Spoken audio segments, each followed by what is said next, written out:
Buenos días, buenas tardes, buenas noches. En este video vamos a dar toda la información y los detalles en relación a las noticias que han surgido en el mundo River durante estas últimas horas. Si bien es cierto que ya se sorteó el Supermundial de Clubes de la FIFA, no voy a estar hablando puntualmente de lo que acaba de pasar en los Estados Unidos con el grupo que le tocó a River, sino que de eso voy a estar hablando más adelante en un video en particular. Ahora vamos a meternos 100% en lo que tiene que ver con lo futbolístico. Le quedan 2 partidos al conjunto de Marcelo Gallardo en este 2024, en un año verdaderamente defectuoso para lo que son las aspiraciones del elenco de Núñez, porque hubo algunos momentos positivos, pero en general, sobre todo desde el punto de vista futbolístico y obviamente desde los resultados, el equipo no ha dado la talla. Vamos a hablar del gran refuerzo que se espera para el siguiente mercado, de algunos jugadores del actual plantel que deberán no resolver su futuro, pero que sí deberán acomodar algunas cuestiones con vistas al año que viene. River ha intentado negociar nuevamente por un jugador que Gallardo quiere que se quede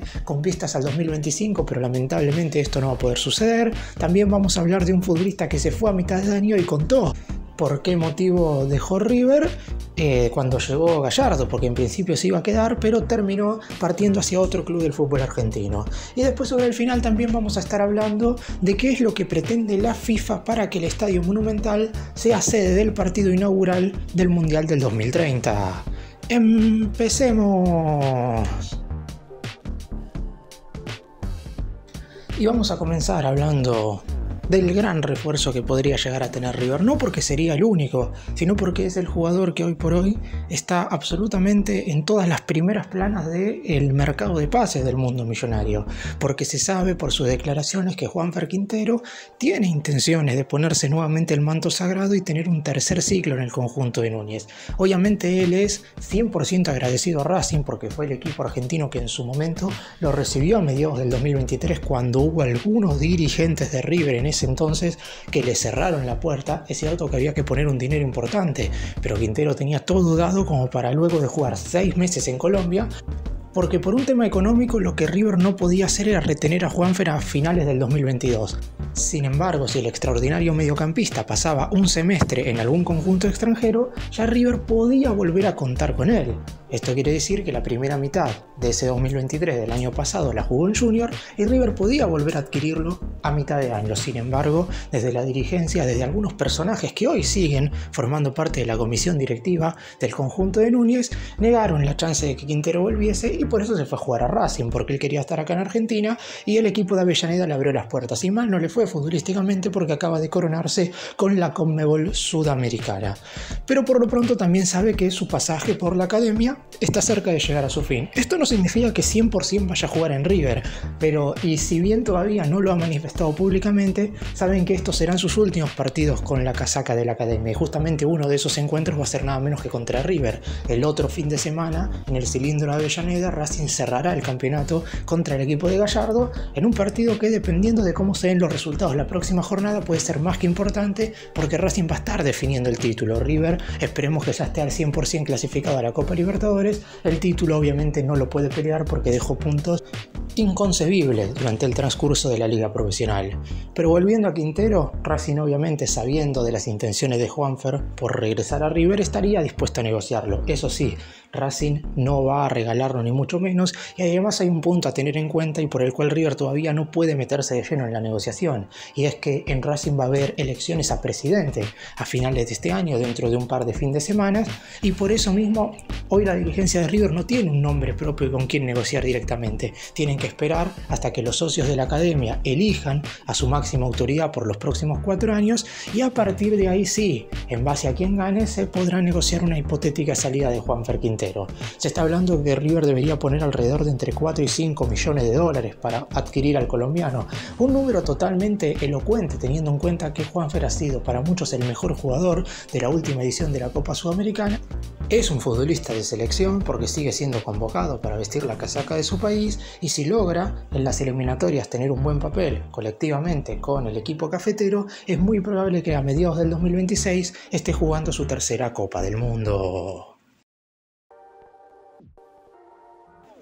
Vamos ahora a hablar del Huevo Acuña. no tanto por su situación actual, que si bien es cierto es importante porque es un futbolista que se ha perdido los últimos partidos a causa de un desgarro, sino que desde el cuerpo técnico y desde el cuerpo médico de River están viendo qué hacer con él en la pretemporada. Acuña es un jugador que si se encuentra al 100% desde el punto de vista físico, hace la diferencia, pero por sobre todos los demás laterales izquierdos del fútbol argentino, sin ningún tipo de dudas. Es un jugador de selección, es un futbolista campeón del mundo y más allá de tener 32 años todavía le queda resto para jugar en un buen nivel 2 o 3 años sin ningún tipo de duda en la primera de River. Sin embargo, ¿cuál es el inconveniente? Claro, que es un jugador que desde lo físico en el año ha tenido 4 lesiones musculares. Estamos hablando, si tenemos en cuenta que él comenzó el año en enero, que tuvo 2 meses parado entre junio y agosto porque no jugó,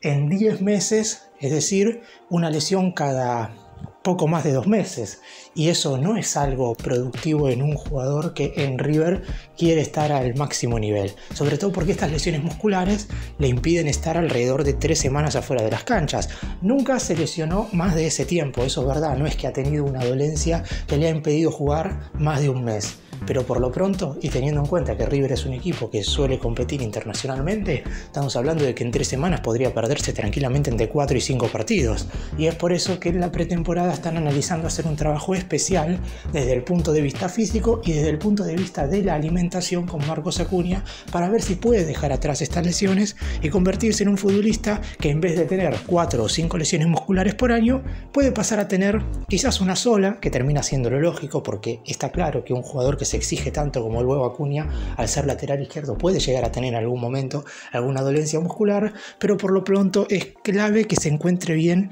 físicamente durante todo el 2025. No ha estado en los últimos 4 partidos de River, aunque se espera que el próximo domingo por la tarde, cuando el Millonario reciba a Rosario Central en el Monumental, ya pueda estar a disposición de el muñeco. Jugaría los últimos 2 partidos como titular si es que se encuentra bien, y no deja de ser, como dije, uno de los jugadores en los cuales se quiere basar Gallardo para armar la línea defensiva de River de cara al 2025. Hay algunos puestos a reforzar. En el lateral izquierdo habrá que ver si traer un suplente, pero como titular no hay ningún tipo de duda de que Marcos Acuña cumple con todos los requisitos que el cuerpo técnico requiere.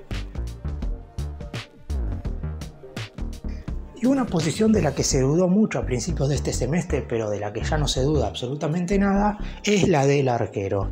A mi entender, y si bien es cierto que hay muchos que pueden disentir en esto, Franco Armani ha sido el jugador de River más regular durante todo el año. Desde aquel segundo cotejo oficial que disputó el Millonario, que fue contra Barraca Central en la cancha de Lanús, donde Armani tuvo un rendimiento sensacional, hasta estos últimos partidos donde se ha notado que Armani está tratando de volver a ser el arquero diferencial que ha tenido River durante estas últimas temporadas, que el Pulpo ha tenido en general durante todo este 2024 un nivel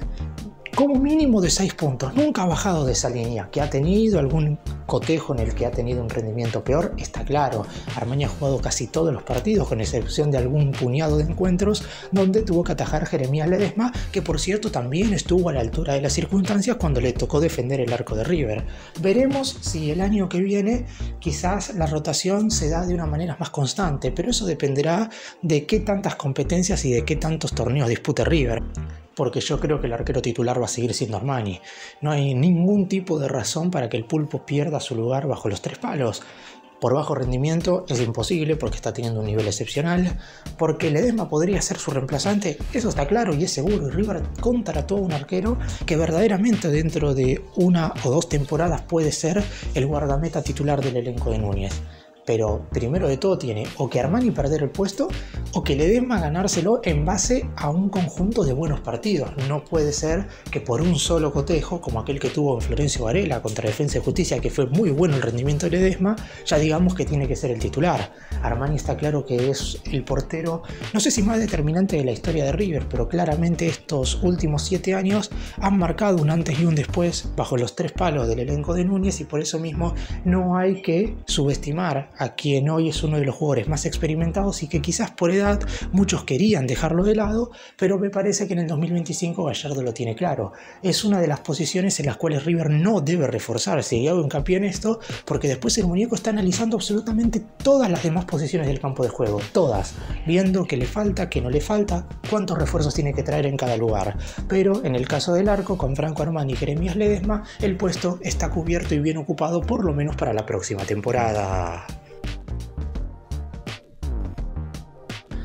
Y en estas últimas horas River, o mejor dicho la dirigencia del más grande, volvió a hacer un intento, no oficial, pero sí un sondeo al Manchester City para saber si hay algún tipo de posibilidad para que el Diablito Etcheverry se quede 6 meses más. Sin embargo, nuevamente recibieron una negativa desde Inglaterra, y es algo también lógico. Ya de por sí, cuando el City compró a Etcheverry en 15 millones de euros, parece algo extraño que te lo cedan por una temporada completa, pero teniendo en cuenta que tenían el antecedente positivo de Julián Álvarez, a quien habían adquirido inclusive por más dinero y lo habían prestado a River por 6 meses, la realidad es que en el City lo vieron óptimo, sabiendo también que durante este año no iba a jugar. Sin embargo, y todos sabemos, seguramente los que estamos mirando el fútbol internacional, que el presente del City de Guardiola es verdaderamente muy malo. Por primera vez lleva 7 partidos consecutivos sin ganar, 4 derrotas consecutivas en Premier, en Champions League no se encuentra en puestos de clasificación de manera directa a octavos de final, y hoy en las posiciones de la Premier League está fuera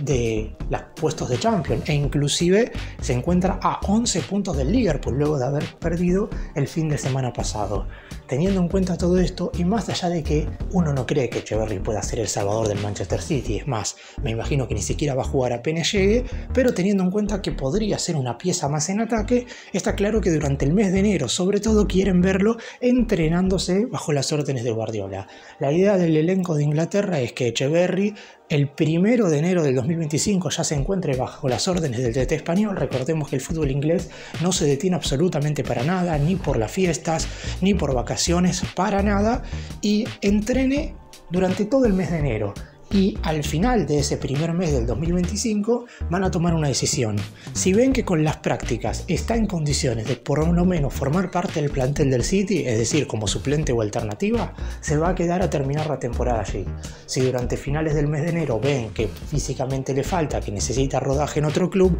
van a intentar cederlo, pero por lo pronto no habría ningún tipo de posibilidad de que el lugar donde lo presten sea nuevamente el fútbol sudamericano, es decir, River, sino que tienen la idea de cederlo a algún otro conjunto europeo donde pueda ganar ritmo. Gallardo ya ha confesado en más de una oportunidad que le gustaría tenerlo más tiempo, que este 2024 no ha sido en general bueno para Etcheverry, y el hincha le tiene bronca por sus declaraciones a finales del 2023. Aún así no hay que dejar de lado que tiene tan solo 18 años y que termina siendo una buena venta, porque 15 millones de euros por un futbolista que no ha rendido, a River le servirá bastante para reforzar el equipo de cara al año que viene.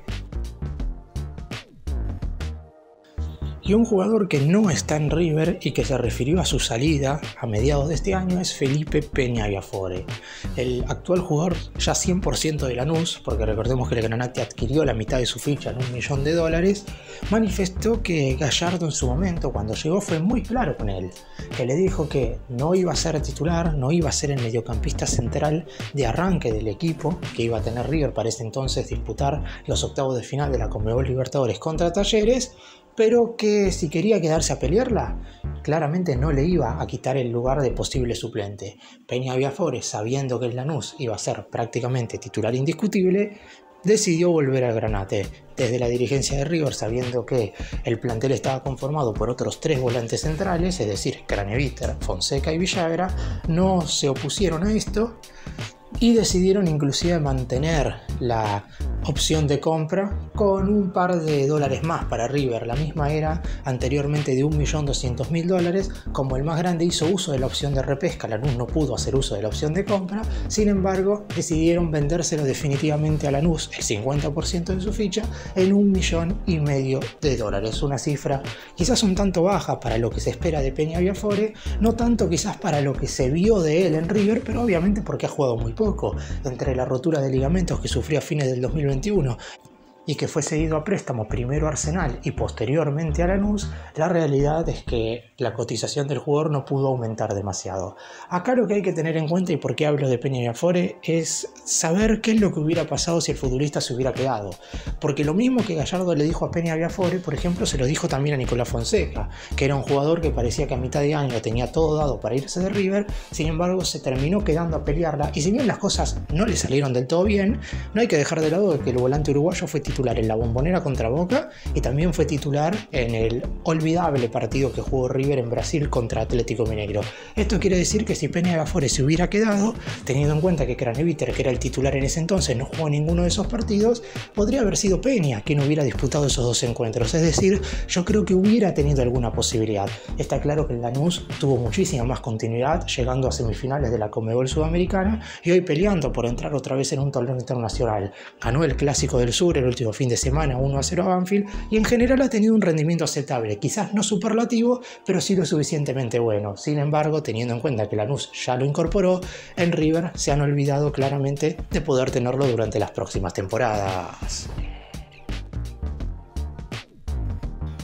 Y dos partidos le quedan a River en este 2024, un tanto olvidable en general. Me parece que se destaca únicamente el hecho de por primera vez haber sido el equipo que más puntos logró en la fase de grupos de la Conmebol Libertadores, que no termina dándote obviamente ningún título, pero por lo pronto River en la primera instancia del certamen continental más importante de Sudamérica a nivel clubes estuvo a la altura de las circunstancias como tenía que ser. Después la Supercopa Argentina frente a Estudiantes, porque no deja de ser un campeonato, y por la forma en la que se ganó, porque River estaba perdiendo y terminó dando vuelta el encuentro por 2-1, y después la victoria frente a Boca en la Bombonera, teniendo en cuenta que un superclásico en la cancha del eterno rival siempre ha sido complicado para el conjunto de Núñez. Haber ganado 1-0 y habiendo sido superior con suplentes en ese partido me parece también un punto a destacar. Fuera de estos tres momentos, después el año de River ha sido en general malo, sobre todo porque más allá de no conseguir los objetivos en cuanto a los resultados y en cuanto a los títulos,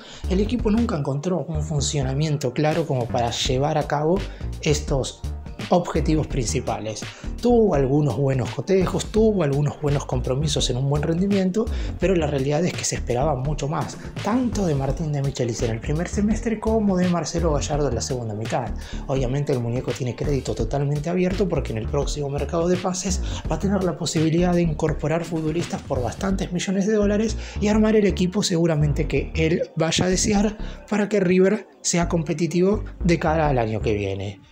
Por lo pronto, ¿qué dos partidos le quedan a River en este 2024? El próximo domingo, desde las 19:15 horas, en el estadio más monumental, el más grande estará jugando su último cotejo en condición de local. El mismo será frente a Rosario Central por la anteúltima jornada de la Liga Profesional del Fútbol Argentino. Y después veremos, con los resultados que se pueden llegar a dar este fin de semana, si River termina siendo juez del campeonato, porque el domingo 15 de diciembre el Millonario estará visitando a Racing en el Cilindro de Avellaneda y la Academia tiene posibilidades de arrebatarle el trofeo a Vélez. Así que veremos si de cara a ese encuentro únicamente River va con el objetivo de ganar un clásico, como lo ha hecho casi siempre en el estadio de Racing, o si buscará nuevamente arruinarle la fiesta al conjunto de Avellaneda. Y vamos a hablar ahora de algo muy positivo para River de cara al futuro sobre todo, y es que la FIFA posicionó al Monumental como uno de los mejores estadios y recibió elogios tanto de la Conmebol como de los máximos dirigentes que están en la entidad que maneja el fútbol a nivel mundial. Según se pudo averiguar, la Confederación Sudamericana de Fútbol quedó realmente satisfecha tanto con las prestaciones como con la comodidad de la casa de River para lo que fue la final única del pasado fin de semana entre Atlético Mineiro y Botafogo por el encuentro definitivo de la Copa Libertadores. En tanto que la FIFA también quedó gratamente sorprendido con el hogar del Millonario, que ha sido elegida por Argentina para uno de los partidos inaugurales de la Copa del Mundo del 2030. Es cierto que va a tener que sufrir algunas variantes de cara a este torneo. River va a poder utilizar su estadio de igual forma que lo ha ido usando hasta ahora, hasta antes de que se lleve a cabo ese torneo que se va a disputar a mediados del 2030. Sin embargo, teniendo en cuenta el mundial de esa temporada, la FIFA pretende ciertas variantes. Como el recinto cuenta con un aforo bruto para 84.593 espectadores, incluidas aproximadamente 24.000 localidades de pie, se propone convertir dichas localidades situadas detrás de cada portería en 6.000 asientos, con lo que se reduciría temporalmente el aforo a 72.000 personas. Esta cifra supera holgadamente el requisito mínimo, que es ahora de 60.000 espectadores. En algún momento se pensaba que el requisito mínimo para un partido inaugural de un mundial era de 80.000. Sin embargo, ahora se está hablando que con 60.000 espectadores alcanza para que sea sede de ese primer encuentro, que únicamente jugará la selección argentina, porque recordemos que la Copa del Mundo del 2030 se va a estar disputando un partido en Argentina, un partido en Uruguay, un partido en Paraguay, y después la totalidad del resto del certamen se va a llevar a cabo en Portugal, España y Marruecos. Otro punto que fue ponderado fue el campo de juego, el cual pasó a ser híbrido. Se ha instalado un sistema de aspirado y ventilación, por lo que las instalaciones pueden considerarse de última generación. Así que todo lo que tiene que ver con la posibilidad de que el Monumental sea sede de ese partido ya está verdaderamente aprobado. De hecho, recibió una valoración de 3.9, superando al resto de las sedes de Sudamérica. Paraguay propuso al Defensores del Chaco, que se quedó con 3.2, y al Nuevo Nacional, que se quedó con 3.5, mientras que Uruguay colocó al Centenario, que tiene una puntuación de 3.6. Incluido también el Estadio Monumental, supera a muchos escenarios de Europa, de España más precisamente, que van a ser sede del Mundial, como la Rosaleda de Málaga, 3.7, el Riazor de La Coruña, 3.4. De hecho, en cuanto a puntuación, solamente es superado por dos estadios de España, que son obviamente los dos más conocidos, el Santiago Bernabéu y el Camp Nou del Real Madrid y del Barcelona respectivamente, que tienen una puntuación de 4.3.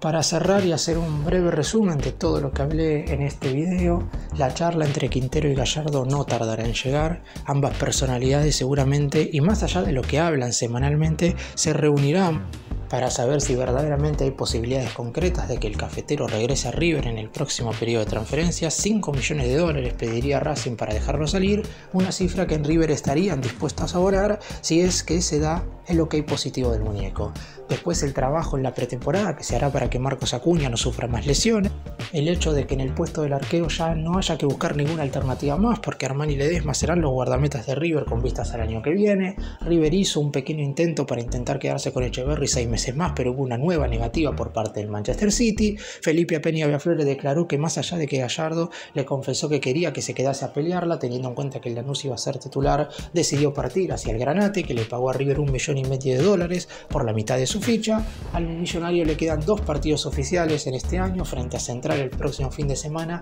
y contra Racing el 15 de diciembre, y la FIFA prácticamente ya ha elegido, con algunas variantes, al Monumental como sede del partido inaugural del Mundial del 2030.